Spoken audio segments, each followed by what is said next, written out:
Amables televidentes, bienvenidos a Diputados y Senadores.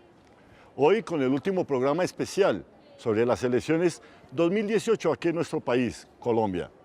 Con invitados como siempre especiales. Hemos invitado a la analista político y funcionario de la Misión de Observación Electoral MOE aquí en Colombia, Camilo Vargas. Bienvenido a Diputados y Senadores. Muchas gracias, Rafael. También hemos invitado a un periodista, escritor, analista y docente universitario. Rodrigo Silva Vargas, bienvenido a Diputados y Senadores. Rafael, muchas gracias y muy amable por esta invitación. Buenas tardes, Camilo. Televidentes, empezamos con un tema muy importante y quiero abordarlo, Camilo y Rodrigo, y es el que tiene que ver con la Comisión de Seguimiento Electoral. Ha producido noticias. ¿Qué podemos decir sobre este tema, Camilo? Bueno, desde la Misión de Observación Electoral vemos unas elecciones que han estado marcadas, digamos, por un debate muy grande en las redes sociales y entre la ciudadanía, lamentablemente no entre los candidatos en segunda vuelta. Extrañamos que no se haya hecho ningún debate hasta ahora, después de la gran cantidad de debates que hubo en primera vuelta, y ese fue uno de nuestros llamados en la Comisión de Seguimiento Electoral. Dependiendo de la interpretación de la ley, incluso uno podría decir que es obligatorio haber hecho un debate antes de la segunda vuelta, y le hemos pedido al Consejo Nacional Electoral que evalúe el tema a ver si es necesario hacerlo por mandato legal. Lo segundo es que el debate que se ha dado, sobre todo en redes sociales entre la ciudadanía, ha girado en torno al fraude electoral, a las sospechas de fraude electoral. Que además es un tema de actualidad. Sí, y hay dos cosas por lo menos que hay que decir ahí. Hemos llegado a ese debate gracias a que hay que reconocer que hoy en día la registraduría hace pública mucha información que antes se quedaba guardada en las 1000 registradurías del país, que era muy difícil desde la ciudadanía entrar a verificar. Hoy en día hemos dado algunos pasos para que la ciudadanía pueda verificar su propio proceso electoral, y hemos empezado a encontrar cosas como los formularios, donde una raya se convierte en un 7, en un 9. Desde la Misión de Observación Electoral hemos hecho un estudio minucioso a ese tema.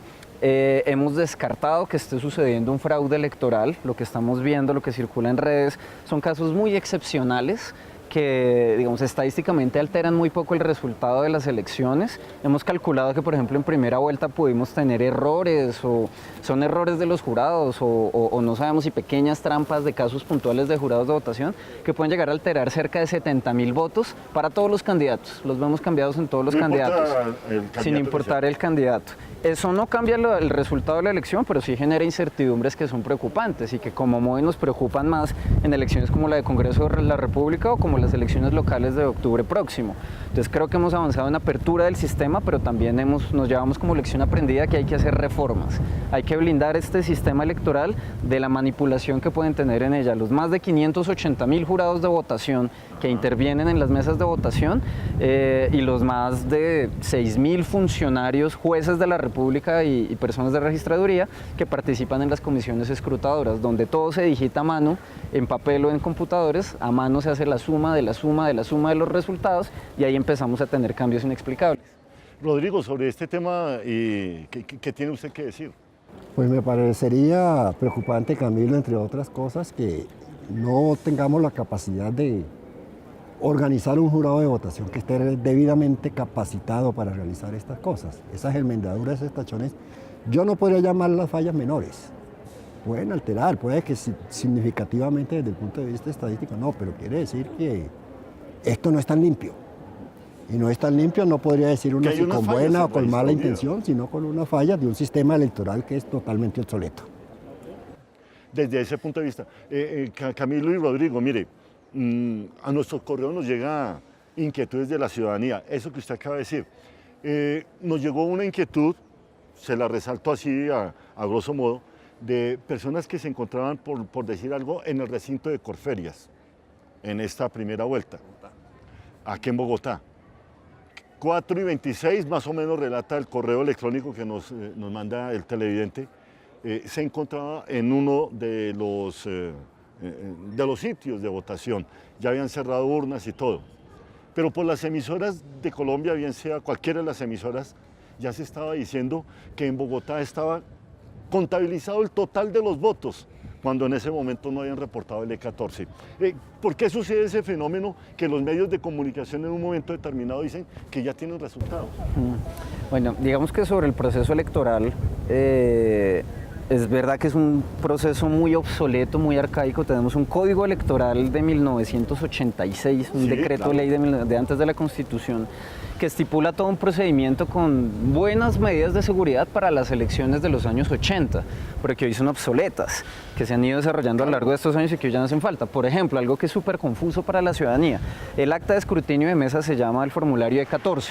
La reglamentación dice que hay que hacerle 3 copias por fines de seguridad, porque hasta hace unos años habían copias que se perdían por logística, por el conflicto armado, entonces tiene que haber una copia que se lleva a los escrutinios, que se llama el E14 de Claveros, otra copia que se queda pegada en los puestos de votación, que se llama delegados y que hoy suben a la página web, y otra copia que se llama transmisión, que sirve simplemente para despegarla e ir llamando por teléfono avisando cuál es la votación e ir informando resultados que son parciales. Pero anterior a eso, Rodrigo, y quiero que tú también intervengas ya con lo que dices, te interrumpo, está también el lleno de los jurados por parte de unos jurados del E10 y el E11.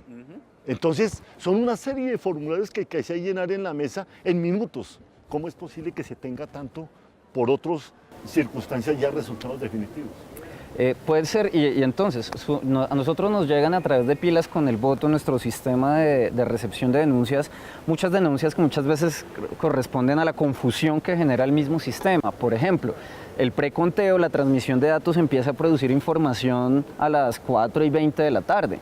Y alguien que esté en escrutinios va a decir, aquí no hemos empezado a contar ningún voto, ¿por qué tenemos resultados? Simplemente porque hay un sistema de transmisión de información que no es oficial, que es lo que sale en los noticieros y en lo que todos los colombianos creemos que es el resultado, y entonces tenemos un problema más grande. Por ejemplo, el 27 de mayo en el noticiero nosotros vemos cómo queda la elección presidencial, pero solo hasta el 8 de junio se declaró el resultado oficialmente.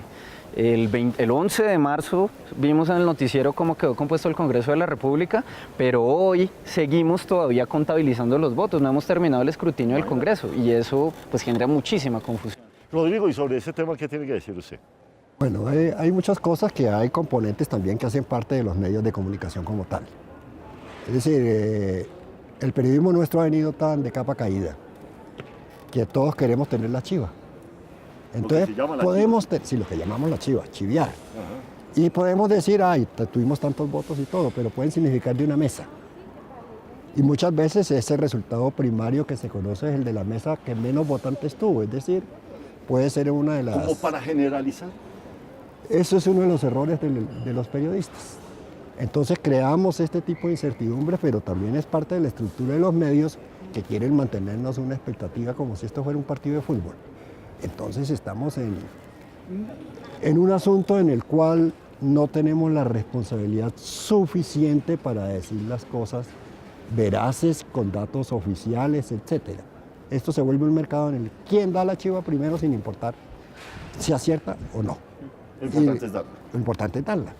En ese orden de ideas, Rodrigo, cuando usted llama y estamos de acuerdo, la irresponsabilidad de los medios de comunicación, no podemos decir que algunos, porque todos estamos en los medios de comunicación y tenemos que decir los medios de comunicación, que la ley no dice que uno sino los medios de comunicación.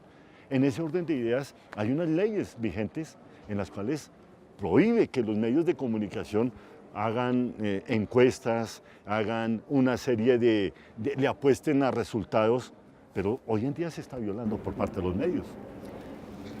A ver, aquí hace falta una verdadera regulación de los medios que yo a veces llamo miedos de comunicación. Miedos de comunicación. Es no cambiarle una letrica y eso es lo que tenemos en Colombia ahora. Así como no tenemos partidos políticos y no microempresas electorales, tenemos unos medios o miedos de comunicación que no son unas empresas periodísticas, sino unos medios para ganar recursos a partir de ciertas informaciones. Y el principal dador de recursos, en este caso para los medios que son propiedad de los grupos económicos, es nada menos que el Estado. Entonces hay unos intereses metidos para que el Estado termine dándoles propaganda a ellos, publicidad, y que sigan manteniendo su predominio como medio de comunicación. Y a eso yo le sumaría otro tema también muy reciente, muy actual, y es el papel de las redes sociales. cada vez más las redes sociales toman un papel preponderante en esa función de información de la ciudadanía, como si fuera periodismo, pero es un periodismo pues que no es de nadie, y allí juegan un papel muy importante las llamadas fake news y alternative facts, que no son más que mentiras que se viralizan en las redes sociales, o incluso algo que nos pareció muy grave al inicio de esta campaña, y era la violencia que veíamos en las redes sociales. Estamos en unas elecciones de posconflicto, acabando de salir de un proceso muy histórico que llevó a la desmovilización de las FARC, y nos preocupaba mucho en este momento que, por ejemplo, para la primera vuelta presidencial analizamos más de 8.000 mensajes en redes sociales, en WhatsApp, Pinterest, Facebook, Twitter, y veíamos que cerca del 20%. Cerca del 20% de todos esos mensajes que circulan sobre la campaña electoral eran violentos, eran intolerantes, generando violencia en un contexto como el colombiano, donde, digamos, que es un polvorín político, un polvorín que lleva de hecho a cosas muy graves.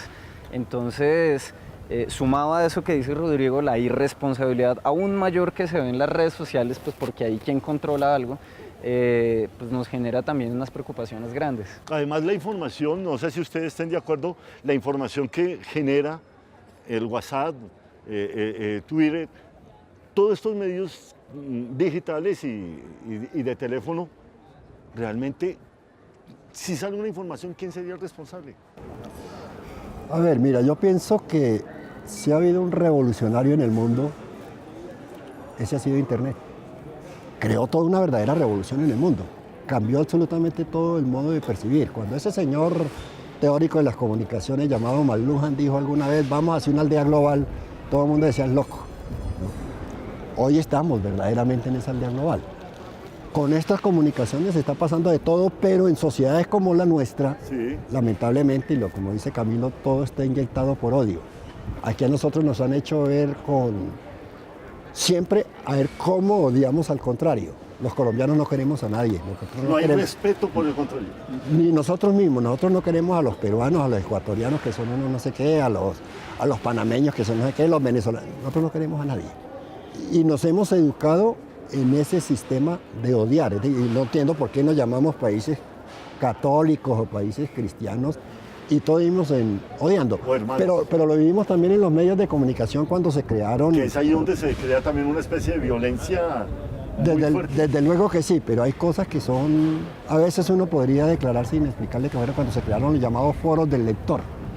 En esos foros uno esperaba que al menos una noticia que yo hice hubiese una buena interlocución, lo que llamaríamos retroalimentación hacia el periodista, que le dijeran a uno, mire, falta tal cosa, o falta tal otra, o me quedó faltando tal dato, o me parece que no es precisa tal cosa, que lo retroalimentaran a uno para hacer una mejor comunicación.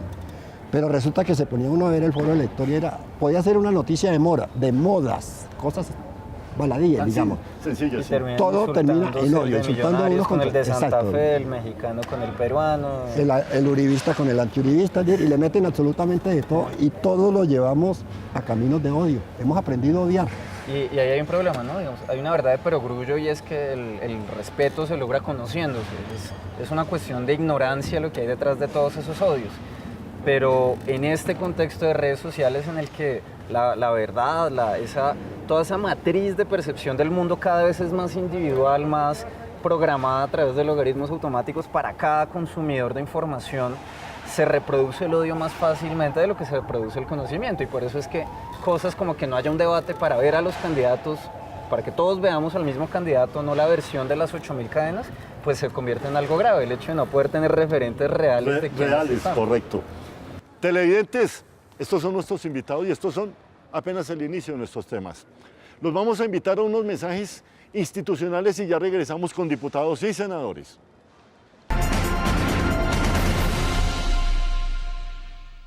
¿Sabe usted cómo se hacen las leyes en Colombia? Según la Constitución y la Ley Quinta de 1992, estas pueden ser estatutarias, orgánicas y ordinarias. El procedimiento se puede dividir en 3 partes: iniciativa, debates y sanción. ¿Quiénes pueden presentarlas? Cualquier congresista, algunos altos funcionarios del Estado y los ciudadanos a través de la iniciativa popular. Después de presentado el proyecto de ley, este debe superar 4 debates en el Congreso. Estos debates inician en una de las comisiones de acuerdo a la temática del proyecto de ley. Luego pasa a ser debatido y votado en la plenaria de la respectiva Cámara. Posteriormente, el procedimiento de debate se repite en la otra Cámara. Al ser aprobado en los 4 debates, el proyecto de ley debe ser sancionado por el presidente para que entre en vigencia y se convierta en ley de la República. Encuentra más información en nuestro portal web. Canal Congreso. Aquí vive la democracia.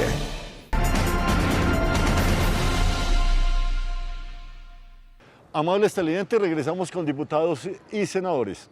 Seguimos en el tema con nuestros invitados. Otro aspecto muy importante, el tiempo en televisión, ustedes lo saben, es muy corto, pero hay un tema muy interesante también que llama la atención de nuestros televidentes y es qué función tienen y realmente qué hacen las misiones electorales invitadas a observar este proceso electoral en diferentes países, en este caso Colombia. Bueno, una misión de observación electoral básicamente es una veeduría independiente que busca verificar si se cumplen todas las reglas de juego, si todos los actores cumplen las reglas de juego en un proceso electoral. En el caso de la misión de observación electoral de la Sociedad Civil de Colombia, la MOE se creó en el 2006 en el ambiente de unas elecciones, en la época de la parapolítica, una época en la que era muy difícil brindarle garantías al sistema y pues eso lo comprueban la cantidad de congresistas y gobernadores y alcaldes condenados por parapolítica. En esa época varias organizaciones de la sociedad civil colombiana decidieron que la ciudadanía misma colombiana observara sus propias elecciones, además de las misiones extranjeras que vienen. Ahorita, por ejemplo, tenemos una misión de observación electoral de la OEA, tenemos una misión de expertos de la Unión Europea que también le hace auditorías al sistema electoral y son ojos independientes no solo para observar, sino para retroalimentar mucho tanto a campañas como a entes de control, autoridades electorales y a ciudadanía. Unas recomendaciones exactas de puntos. En ese punto de vista, ¿qué tiene que decirnos, Rodrigo?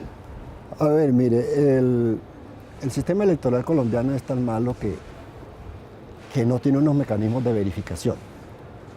Cuando llegan los veedores internacionales o misiones o como las llamen, pues vienen simplemente a observar, a mirar y llegan 2 o 3 días antes que no saben qué es lo que se ha cocinado en todo este país. Ya. De ahí la importancia que tomó, en 2006 fue la creación de MOE. Sí.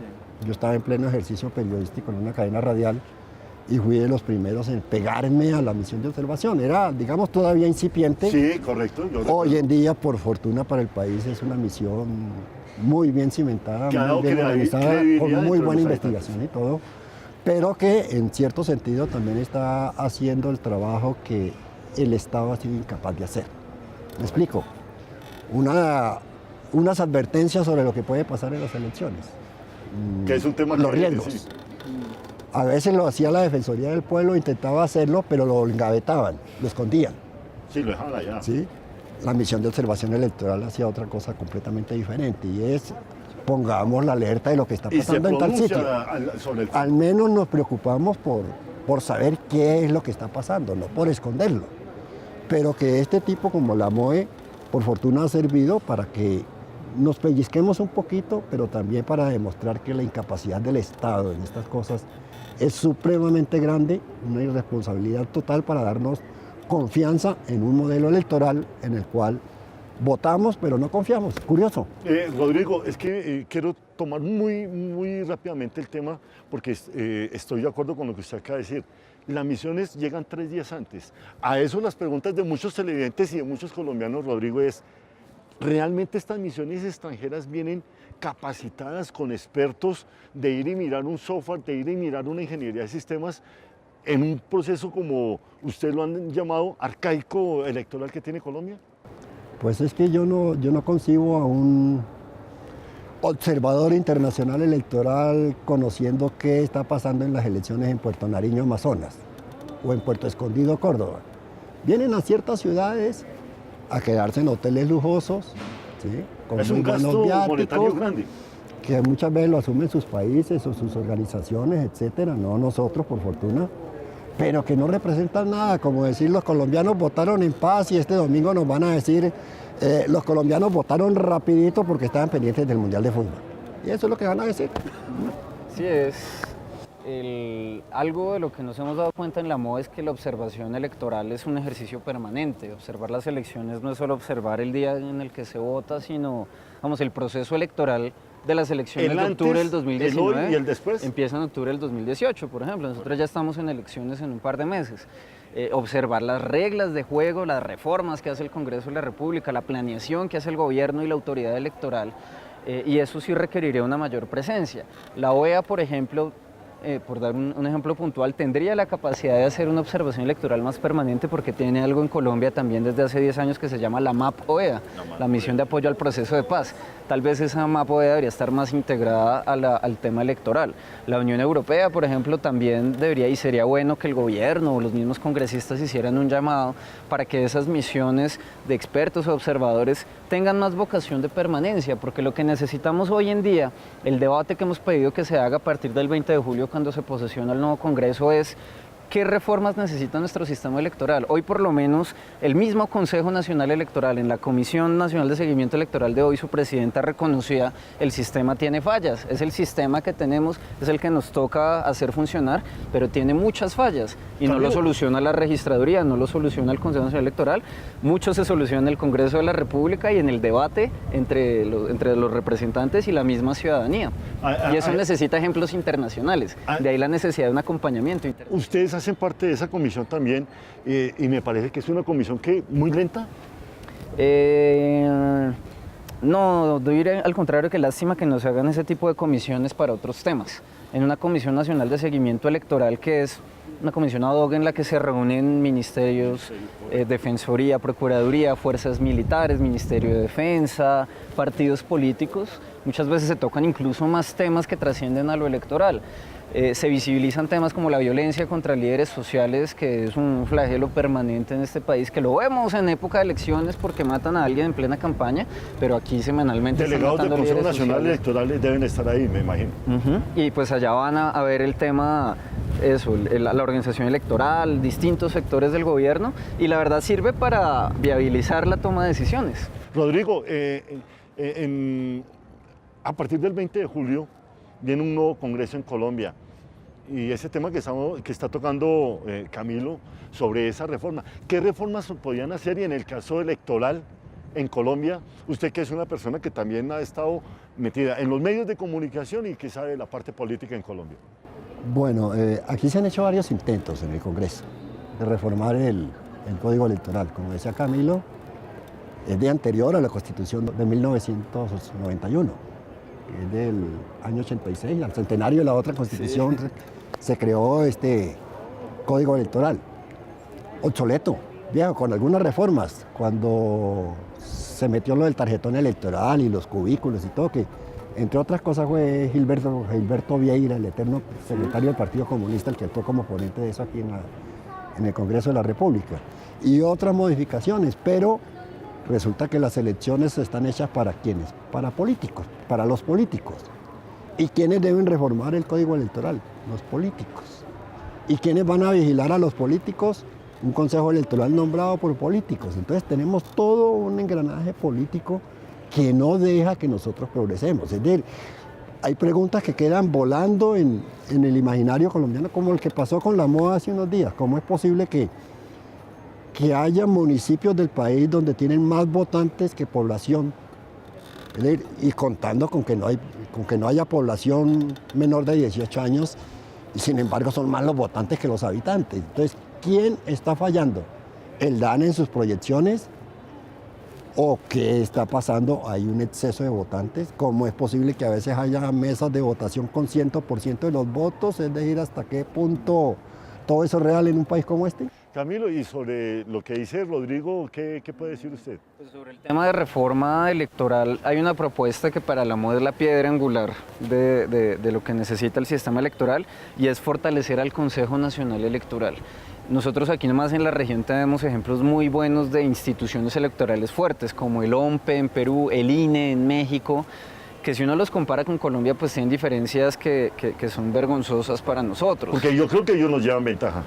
Claro, acá seguimos eligiendo una autoridad electoral de origen partidista, algo que ya no se hace en otros países, que es un modelo que está a debate, pero más allá del origen partidista está que el Consejo Nacional Electoral no tiene autonomía administrativa ni financiera, no maneja su propio presupuesto, se lo maneja el registrador, el que se supone que controlan. Son 9 magistrados con sus asesores en el último piso de un edificio en Bogotá tratando de controlar no solo a 5 candidatos presidenciales o a 2 en segunda vuelta, a más de 2.700 candidatos al Congreso, a más de 100.000 candidatos en elecciones locales. Asambleas? Que mueven plata por todo el país y esos 9 magistrados no son capaces, no tienen la capacidad administrativa ni el equipo para controlarlo. Entonces eso es fundamental reformarlo. Rodrigo, mire todo esto que estamos hablando de una reforma electoral y que no se va a dar en Colombia. Pero más allá también surgen los riesgos electorales, los riesgos que en cada elección se presentan. No hablemos solamente del mapa político, hablemos de cómo una persona realmente puede certificar si votó o lo suplantaron. ¿Cómo se controla eso? ¿Se puede llegar a controlar? ¿Ustedes qué piensan? Pues bueno, desde la moda algo que vemos con preocupación, porque una de las mayores denuncias que nos llegaron en primera vuelta fue la suplantación, que se estaba suplantando personas que iban a votar y les decían, pero es que usted ya votó, usted está aquí tachado. Ahí tenemos un problema que es muy grave y es que, si usted se fija, hoy en día uno no mete el dedo en la tinta para decir que ya votó, uno no firma ningún papel cuando va a votar, lo único que hacen los jurados es anotar en un formulario llamado E11 el nombre y el apellido de uno y que para queda verificar resaltado, si uno votó y que queda resaltado el número de la cédula. ¿Qué hace falta? Deberíamos tener control biométrico en todos los puestos de votación, en los 11.000 puestos de votación de Colombia y del resto del mundo, debería controlarse por huella digital que el portador de la cédula es la persona que está en la cédula. Correcto. Eso no se hace, solo 15 municipios en primera vuelta tuvieron ese control. Y pues eso significa que tenemos ahí un boquete abierto que se presta para un riesgo electoral muy grande, que es la suplantación de votantes. Rodrigo, sobre la suplantación de votantes, ¿y ustedes en la academia qué piensan? Es que pasan muchas situaciones, por ejemplo, cédulas perdidas. Aquí no tenemos un banco de datos realmente donde se diga a dónde van a dar esas cédulas. ¿Cómo es posible que no detectemos que una persona está utilizando la cédula de otra, que no lo sepamos?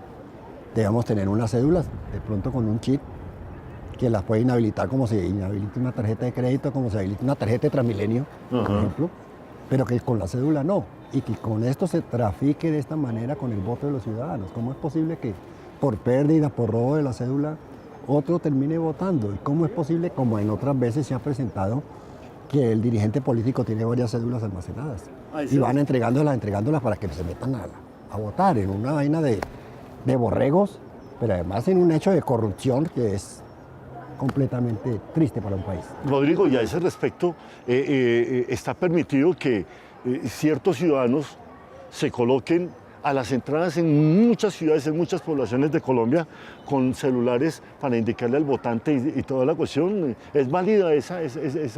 Sí, digamos eso. De hecho, una buena medida de la registraduría este año fue ofrecer ese servicio públicamente, porque es muy raro que sean testigos electorales de campañas los que le dicen al ciudadano dónde votar y de paso le dicen por quién votar y por quién no votar.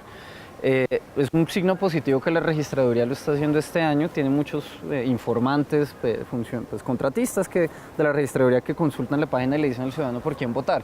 Sin embargo, nos ahorraríamos el costo de esas personas si tuviéramos ese control biométrico, porque sencillamente usted llega al puesto de votación, pone su huella y de una vez le dan un papelito que le dice, claro, efectivamente usted es el portador de su cédula y vota en esta mesa. Y usted va y vota.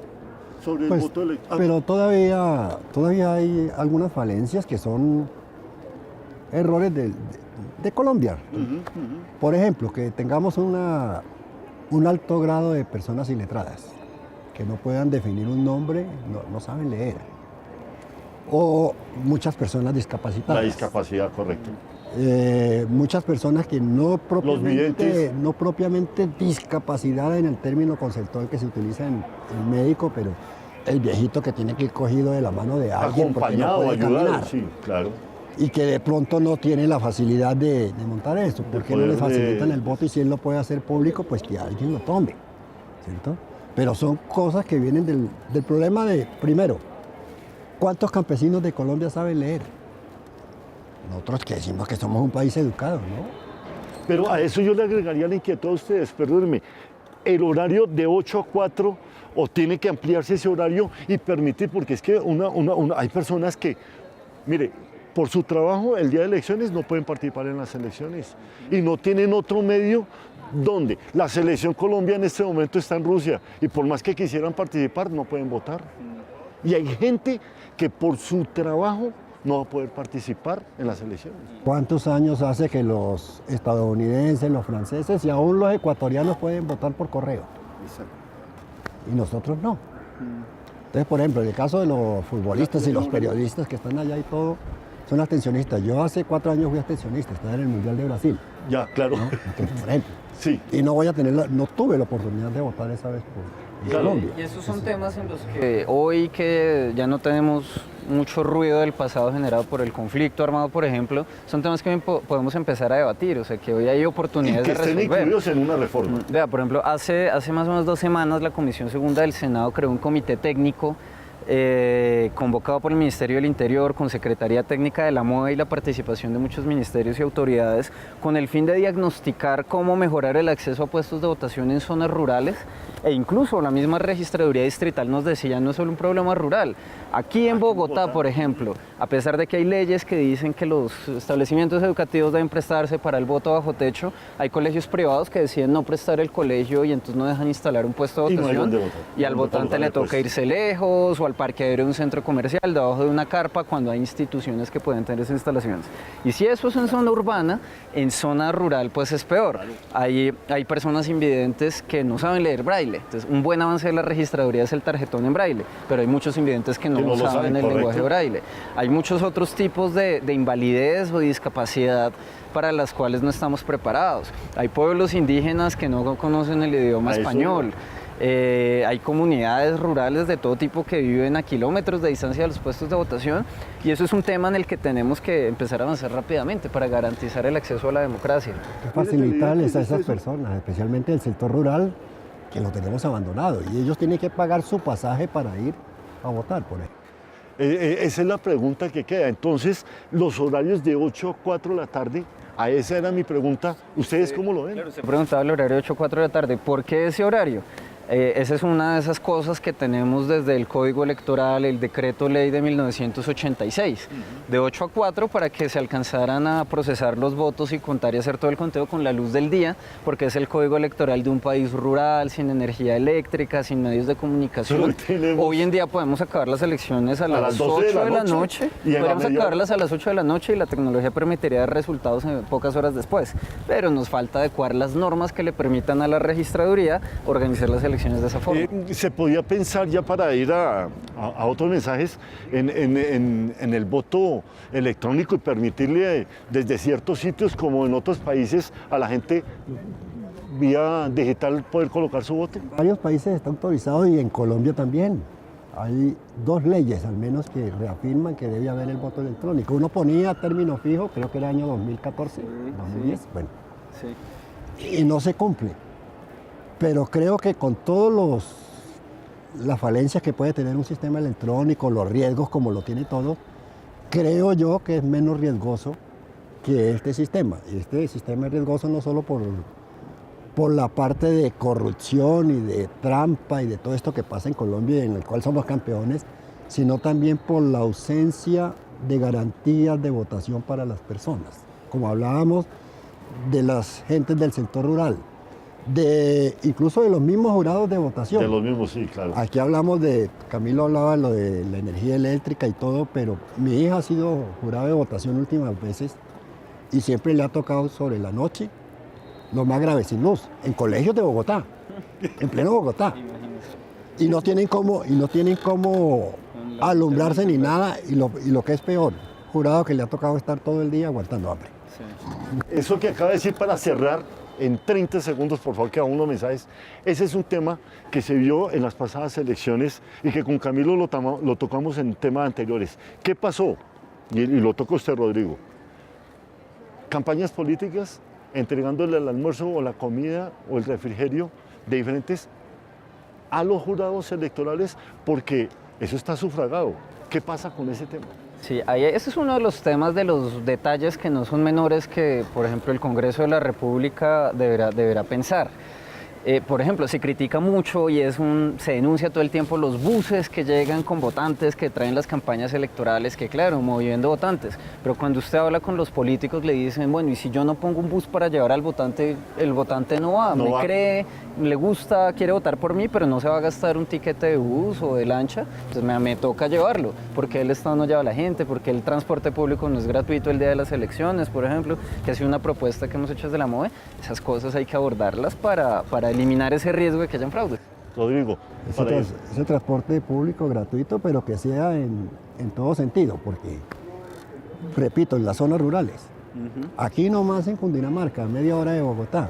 La salida nomás a Pero si lo vamos a mirar en el Amazonas o en el Atrato, donde tiene que ser en lancha y varias horas.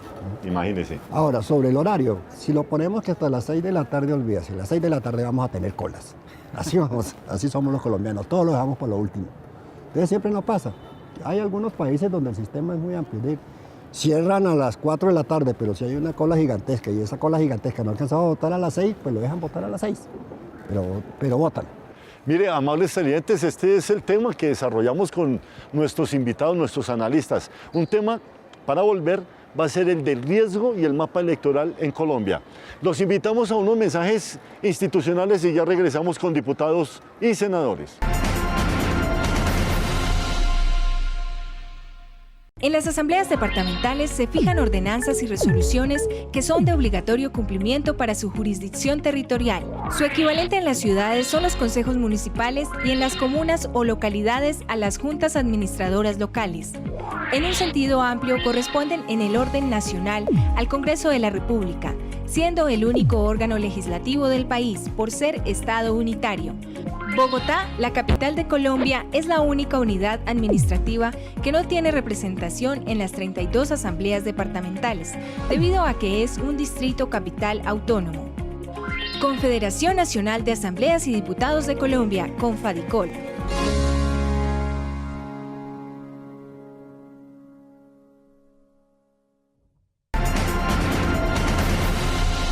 Amables televidentes, regresamos con diputados y senadores. Segmento, lo habíamos dicho y anunciado, el riesgo electoral. Desde la misión de observación electoral, ¿cuál es la lectura sobre este tema? Bueno, aquí hay otra vez una lectura un poco amplia que nosotros hacemos sobre el riesgo electoral. Las elecciones de Congreso fueron, como dijo el gobierno, las más pacíficas de la historia, pero nos ha venido preocupando que en solo estos meses cada vez o estas semanas vemos aumentar dinámicas de conflicto armado en muchos territorios. Y eso tiene que ver con algo que no es tan directamente relacionado con las elecciones, que es la falta de atención, algo muy común, la falta de atención del Estado en muchos de estos territorios en donde las FARC salieron. Tenemos problemas con la implementación de la erradicación de cultivos o la sustitución de la que hablaban los acuerdos de paz, que no fue eficiente, la creación de alternativas económicas en zonas rurales, llamada reforma rural integral en los acuerdos, que no ha sido eficiente, la provisión de seguridad, la presencia de policía rural, de policía de carabineros en zonas donde antes la guerrilla, por ejemplo, prestaba el servicio y prestaba servicios policiales. Eso no ha sido eficiente. La vinculación de estos territorios con la política nacional a través, por ejemplo, de algo que se debió llamar las circunscripciones especiales de paz, que era 16 congresistas venidos de organizaciones sociales de esos territorios donde se luchaba la guerra, que debieron haber sido electos el 11 de marzo, eso se hundió y no se creó.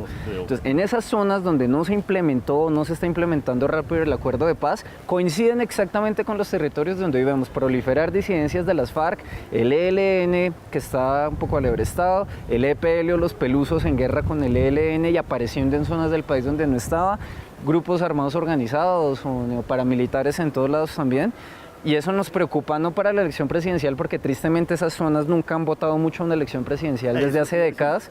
Nos preocupa para el año entrante, que tengamos un debate electoral de elecciones locales, de alcaldes y concejales, diputados, gobernadores. En un contexto de otra vez abandono estatal y de pocas garantías, pues sería gravísimo, y es algo que el nuevo gobierno, sea quien sea, tendrá que prestarle mucha atención.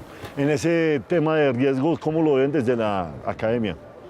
A ver, se han presentado algunas denuncias un poco graves. El miércoles estaba hablando de un tema grave en Sincelejo, por ejemplo, de cómo la alcaldía estaba manejando ciertos tarjetones. Están hablando también de que ciertos colegios ya van a tener una serie de tarjetones marcados. Uno sabe como periodista que en toda esta época de elecciones sale todo este tipo de cuentos, sale todo Se ve, sí, claro. pero que se rumora. generan de todas maneras un nivel de desconfianza muy grande. Claro. ¿Cómo puede uno imaginar que mientras una persona está en la calle tratando de sustentarse para su familia con una venta callejera, le manden el ESMAD, como ocurrió también el miércoles en Bogotá? Esa persona se va a sentir herida por el Estado. Se siente herida por el Estado. No quiere decir que no se les reglamente en sus trabajos, etcétera, o no sé qué, pero pues también tengamos presente que nosotros no podemos herir las susceptibilidades de la gente porque le estamos llevando al odio y están odiando este sistema democrático y pueden votar por reacción a ese sistema democrático, y el votar por reacción a ese sistema también puede ser un riesgo. Claro. O son muchos los riesgos que estamos corriendo. Sí, se acumula. Sí, aparte de las injerencias armadas, los carteles de la droga, que están en buena parte controlando sectores del país, incluso carteles extranjeros, ¿no? Asociados por supuesto con los de acá. Bueno, pero también en eso que ustedes están detallando, dice algo, ¿hay alguna lectura sobre el comunicado del ELN que por X fecha no va a tener conflicto? Dice algo que un referente del hospital militar aquí en Bogotá no tenga heridos o alguna cosa, ¿dice algo? Sí, claro, tenemos signos muy buenos de avance en esos temas. Esperamos que el ELN cumpla su palabra. Hace 4 años en la segunda vuelta la incumplieron, hicieron un paro armado el día de las elecciones en el sur del Chocó. Esperamos que esta vez no suceda algo así, pero esperamos también que avance ese proceso de paz, que se desmovilice el ELN, que bandas como el Clan del Golfo se sometan a la justicia y que podamos dar esa atención a todos esos territorios controlados por formas de ilegalidad, y que sea el Estado, no solo con las elecciones, sino con los servicios del Estado, quien cope esos territorios. Hay esa lectura, Rodrigo. Así es que hablábamos hace un rato con Camilo precisamente de algunos hechos que dice uno qué tipo de garantías hay, y cuando dice uno qué tipo de garantías hay es porque hay algunos riesgos. Por ejemplo, que un militar salga con sus armas y todo hablando contra un candidato y diciendo que hay que matar a todos los amigos de ese candidato. Además, con otros soldados detrás. O encontrar en varias partes del país agentes de la policía persiguiendo a los que están entregando la propaganda de ese candidato, los que están ejerciendo el derecho a divulgar. Persecución. O bajando los carteles De un X candidato, porque Puede decir uno, hay garantías electorales en Colombia. No, esto es un riesgo que en este caso grupos armados estatales estén cumpliendo este tipo de funciones, o estos grupos, podemos decir, están haciendo un proselitismo armado desde organismos del Estado. Es ahí una razón bastante preocupante de si hay garantías o nos están creando más miedos o no. es un interrogante grande también al respecto ahora que estamos hablando de esos riesgos. Me perdona cambiar de un poquito de tercio, pero sobre eso. En las elecciones, en la primera vuelta se hablaba de un riesgo sobre unos 80 municipios aproximadamente o más. En este momento, sobre ese mapa geográfico, ¿qué podemos decir desde la misión de observación electoral? Pues mire, en términos de violencia, el riesgo es, como lo mencionaba, en zonas tradicionalmente impactadas por el conflicto, Pero es que la gente no pueda votar. Y es un número reducido de municipios. Por darle incluso cifras oficiales muy actualizadas, el Ministerio de Defensa tiene una priorización sobre 73 municipios en este momento, la mayoría de ellos en el Catatumbo y en la costa pacífica, más que todo en Nariño. En términos de fraude, una segunda vuelta no es tan riesgosa porque es una elección muy sencilla. El riesgo para nosotros otra vez está en que la polarización que a veces ha generado esta elección no derive en formas de violencia, o en que la incertidumbre sobre los resultados no derive en formas de violencia. Así que el llamado para mitigar el riesgo es informarse bien, informarse responsablemente, no comerle cuento a las cadenas de WhatsApp que muchas veces desinforman, buscar la información que también muchos periodistas responsablemente sacan muy bien en esta época, que está disponible en sitios como los de la MOE y Radialmente y demás. Informarse bien y ser tolerante, construir sobre lo que hay, y pues bueno, blindar también desde la ciudadanía de garantías al proceso, participar, votar, vigilar el proceso, es la mejor forma de protegerlo. Rodrigo, sobre ese tema del fraude, desde la academia, ¿cómo ven el tema de fraude?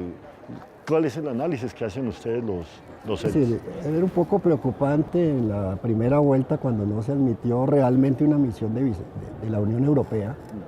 Vinieron buenos observadores de los últimos días, no una verdadera Un verdadero misión acompañamiento, de- dice usted. Exacto, que querían revisar los software y todas estas cosas del sistema electoral. Lamentable que eso no se haya cumplido.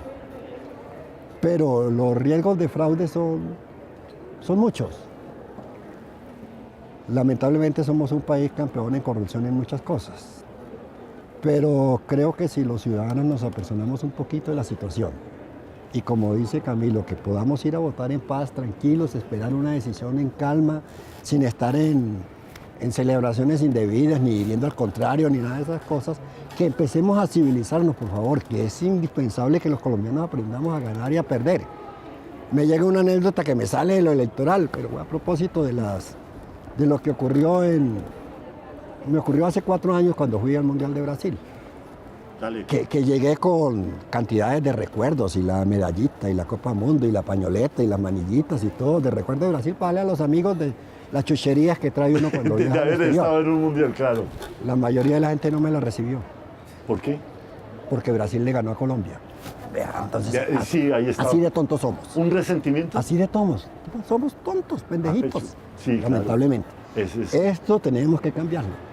Y lo tenemos que cambiar desde nuestras casas, desde nuestros hogares, desde nuestros colegios, desde nuestras universidades, pero especialmente desde la educación primaria. Cambiemos estos mensajes de odio, por favor.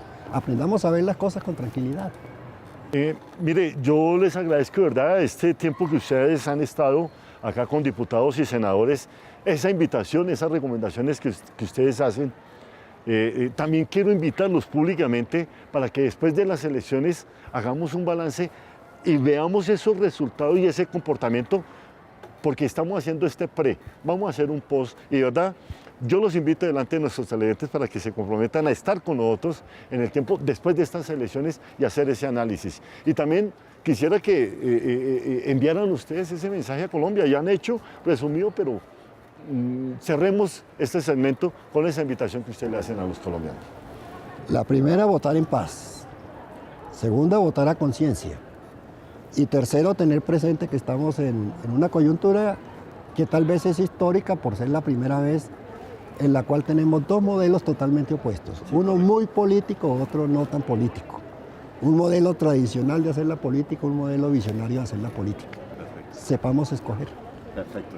Y bueno, el mensaje desde la misión de observación electoral, además de que participen, que denuncien a pilas con el voto a los múltiples canales de comunicación que tiene la MOE, todas las irregularidades que evidencien, además de que ayuden a vigilar y que se informen muy bien sobre cómo Hay vigilar una muy bien página, este ¿no?, proceso. para poderse comunicar. Sí, la página de la MOE, pilasconelvoto.com, Ministerio del muchas Interior líneas también tiene telefónicas, otras. la Uriel del Ministerio del Interior. Además de todo esto hay una lección aprendida que debemos llevarnos, y es que no puede ser que el martes que juega la selección Colombia se nos olvide que acabamos de pasar por unas elecciones presidenciales y de Congreso y demás, y de que tuvimos todos estos problemas. Es decir, hoy la Comisión de Seguimiento Electoral hablaba de las lecciones aprendidas y hablaba de la necesidad de seguir discutiendo esos temas después de las elecciones. En el país estamos muy acostumbrados a que estalla un volcán y se nos olvidó Hidroituango, de que es el reinado de belleza y se nos olvidó el escándalo. No puede ser que entonces ahora que viene el Mundial se nos olviden los problemas de las elecciones y que otra vez irresponsablemente políticos, medios de comunicación y ciudadanía salgamos a quejarnos a 2 semanas de las próximas elecciones de que es que no funcionan bien las cosas y no sé qué, cuando debería ser una responsabilidad de todos durante todo el año prevenir esos problemas. Así que ese también es el llamado, a ejercer ese rol de ciudadanía responsable permanentemente y no solo en el calor electoral. Rodrigo Silva Vargas, gracias por estar en Diputados y Senadores. Amables televidentes, periodista, escritor, analista, docente universitario, ha estado con nosotros. Nos quedan muchos temas en el tintero, pero Rodrigo, de verdad, gracias por estar acá en Diputados y Senadores. Gracias a ti, Rafa, y gracias a los televidentes, por supuesto, y con mayor razón a la Confederación de Diputados que cumplen un buen rol en la democracia colombiana. Gracias. Televidentes, también a Camilo Vargas, politólogo, analista, persona también que se desenvuelve en este momento en la misión de observación electoral aquí en Colombia y una persona muy sencilla, pero muy disidente en sus análisis. Gracias por estar en Diputados y Senadores. No, gracias Rafael y a la Confederación y a Rodrigo, muchas gracias. Muy interesante siempre hacer este ejercicio. Y a ustedes, amables televidentes, los invitamos a unos mensajes institucionales y ya regresamos con Diputados y Senadores. La sesión ordinaria de una asamblea departamental emite ordenanzas a manera de ejemplo así. 1. Aprueba el Plan de Ordenamiento Territorial POP. 2. Decreta de acuerdo con la ley tributos y contribuciones necesarios para el cumplimiento de las funciones departamentales. 3.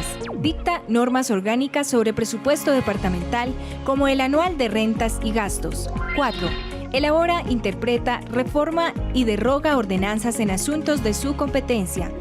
5. Acepta la renuncia de los honorables diputados cuando la corporación se encuentre sesionando. 6. En receso de sesiones, la anterior función le corresponde al respectivo gobernador. 7. Organiza la Contraloría como una entidad técnica dotada de autonomía administrativa y presupuestal. Confederación Nacional de Asambleas y Diputados de Colombia, Confadicol.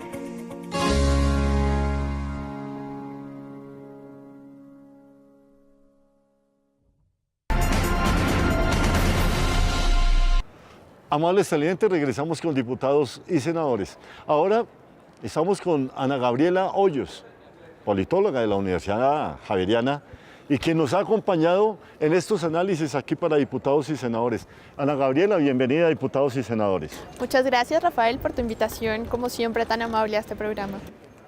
Gracias a ti por aceptarla. Bueno, empecemos. Elecciones el próximo, en contadas horas aquí en el 17 de junio. Los jóvenes, ¿qué tienen que decirle a Colombia frente a estas elecciones que se avecinan? Yo creo que tenemos mucho que decirles, pero ya hemos dicho suficiente. Hemos sentado una posición desde las juventudes y desde las universidades y desde la academia también para construir país. Es que esto no se define mañana, esto se define a futuro, porque nosotros tenemos que seguir formándonos, tenemos que seguir uniéndonos también con otros sectores que son muy importantes para esta sociedad para que podamos construir país. Y eso es muy importante, que tengamos la conciencia del país que queremos entregar y mirar y analizar un poco y cuestionar el país que nos dejaron a nosotros las generaciones pasadas. Qué bueno ese aspecto que acaba de tocar, que se está pensando no solamente en este presente futuro, sino en generaciones venideras, en los hijos de los hijos. Qué bueno eso que tú acabas de decir. Y en ese orden de ideas, ¿tú cómo ves esta participación en estas elecciones, cuando ya no son sino dos candidatos a la presidencia de la República? La participación de los jóvenes. Yo creo que va a ser muy importante, ya se ha notado un poco la movilización. Se cuestionaba un poco de qué iba a pasar con la participación de nosotros en las redes sociales, porque pues supuestamente, aunque no es tan cierto, somos los que más la usamos. Que sí, eso se iba a reflejar en las urnas, pero creo que las elecciones de primera vuelta lo demostraron, que sí se reflejaron en las urnas y ya trascendimos un poco más allá del debate de lo que hablamos en redes sociales a la movilización en las calles. Hay muchas organizaciones en este momento de jóvenes que han querido hacer muchas cosas por este país y más en esta coyuntura electoral que nos ha tocado tanto. Y es que no solamente son los jóvenes peleando por temas de jóvenes, sino que hay otros temas que nos han interesado, como el medio ambiente, los derechos de las mujeres, de los animales. Digamos que hemos trascendido mucho más. ¿Qué va a pasar con el posconflicto? Es algo que a nosotros como jóvenes nos interesa. Siento que es muy importante. Esos puntos que usted detalla son muy importantes. Empecemos por uno. Jóvenes y la mujer, porque también la mujer es un factor muy importante y determinante en estas elecciones. ¿Cómo lo ven ustedes allá desde la academia, desde las universidades? Yo creo que ha sido un factor muy relevante y también ha sido un tema que se ha postulado en el debate público este último tiempo. Ya ha venido en evolución. Digamos que le debemos mucho también a muchos jóvenes y mujeres que desde antes hicieron mucho por nosotros, porque antes no teníamos derecho a ir a la universidad, no teníamos derecho a votar en el país, pero ha venido evolucionando ese tema y creo que en este momento se ha posicionado de una manera muy importante, de saber que tenemos los mismos derechos y que podemos construir juntos, hombres y mujeres, un mejor país. Podríamos decir, Ana Gabriela, que los derechos de los jóvenes también tienen presente los deberes de los jóvenes en la democracia colombiana. Claro, es muy importante el deber. Y en este momento, y más de los medios de comunicación, es muy importante. Tenemos un deber más que todo con la información que consumimos y también la información que compartimos. Digamos que ya es mucho más democratizado ese acceso y la participación que tenemos, y desde ahí, desde el saber, desde el conocimiento, desde entender lo que está pasando, podemos empezar a tomar acciones nosotros de lo que queremos y cómo proyectamos este país. Un tema también que dejé muy importante para ti y que lo tomamos en el tema anterior, en las elecciones pasadas y en el programa pasado, fue el voto en blanco. En este momento, cuando hay dos candidatos, ¿cómo ven los jóvenes, cómo lo ven ustedes los analistas, el voto en blanco y qué va a pasar y quién se va a empoderar con ese voto en blanco? Yo creo que es un voto importante, digamos, porque sienta una protesta en este momento, pero no tiene, digamos, unos alcances jurídicos en este momento. No va a pasar nada si gana el voto en blanco. Entonces creo que que hay que trascender un poco el debate. Es una decisión que respeto y estoy hablando como Ana Gabriela, no puedo hablar por todos los jóvenes porque hay muchas posiciones frente al tema y más todo lo que pasó con los de Fajardo, que muchos decidieron y tomaron la decisión muy valientemente de votar en blanco como una protesta, de decir es que no me siento identificado con esto y no me siento identificado con otra persona.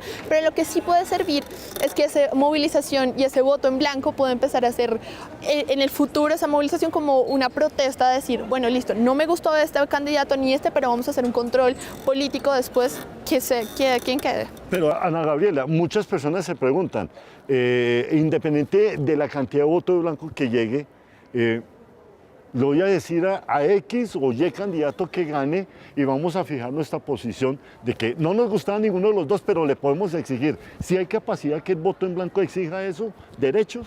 Pues yo creo que es posible. Realmente yo no creo que sea tan significativo en este momento, digamos, en cuanto a la votación, porque estamos muy polarizados, entonces muchos están votando por miedo, porque no quede el otro, ni siquiera porque les guste el candidato. Entonces creo que en números o en el porcentaje no va a ser tan amplio, pero creo que puede ser un muy buen comienzo para que empecemos y ese voto en blanco y esa población a exigir desde ahí, decir, estamos protestando porque no nos está gustando lo que pasó en ninguna de las dos campañas y que puede proyectarse a futuro, podría ser muy interesante. Pero pues...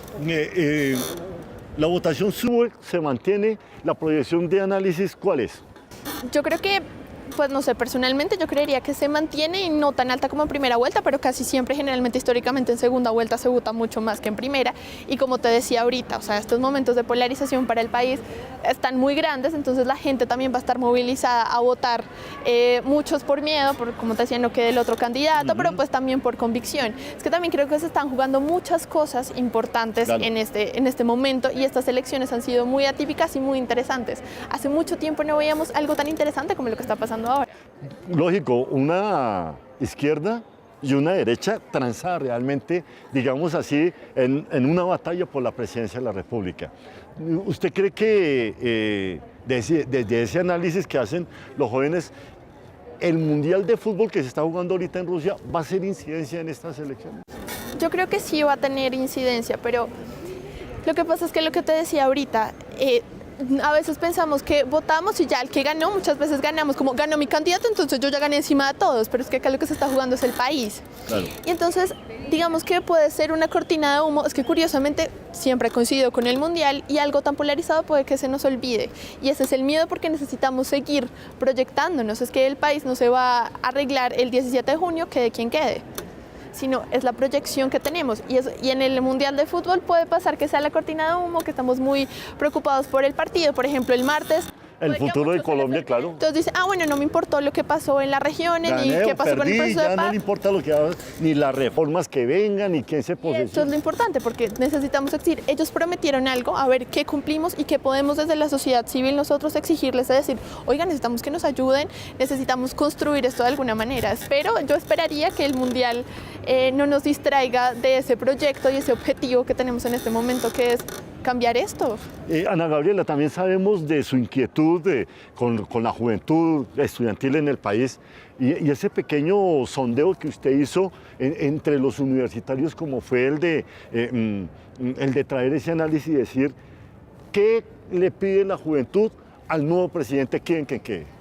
Yo creo que hay diferentes sectores también de la juventud, ¿no? Correcto. Y también pensando que somos un país muy diverso, ¿no? Las jóvenes en la ruralidad, en las ciudades, diferentes motivos. Pero yo creo que en este momento una de las cosas fundamentales es la educación. Necesitamos tener acceso a la educación. Puede que no nos alcance a nosotros, pero en el futuro es importante que le alcancen a los jóvenes el futuro, porque la educación es la herramienta que tenemos para transformar esto, pero obviamente hay muchas más cosas. Por ejemplo, el medio ambiente, lo que te decía, es un tema trascendental en estos momentos, Sí, porque claro. ¿qué vamos a hacer en el futuro nosotros? El tema del agua. El tema del agua y digamos con el modelo que nos estamos planteando, un modelo de Estado rentista, donde el extractivismo es muy importante y de ahí se basa la economía, creo que tenemos que también replantearnos muchas cosas, pero nos tocan casi transversalmente todos los temas a nosotros como ciudadanos y bueno, como jóvenes.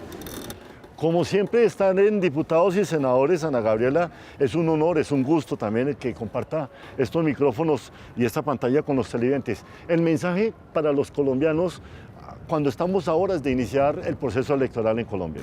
Bueno, me parece que ser muy responsables con el voto, no dejarnos llevar por la pasión de que peleé tanto con mis amigos, peleé tanto con mi familia, que lo que quiero es demostrarle que gané, y acá ganamos es todos, de ser muy, muy responsables con esto que tenemos en este momento en nuestro país y para nuestro futuro, y es ser responsables con el voto y salir a votar, porque la democracia, desde la democracia nosotros también podemos lograr muchas cosas.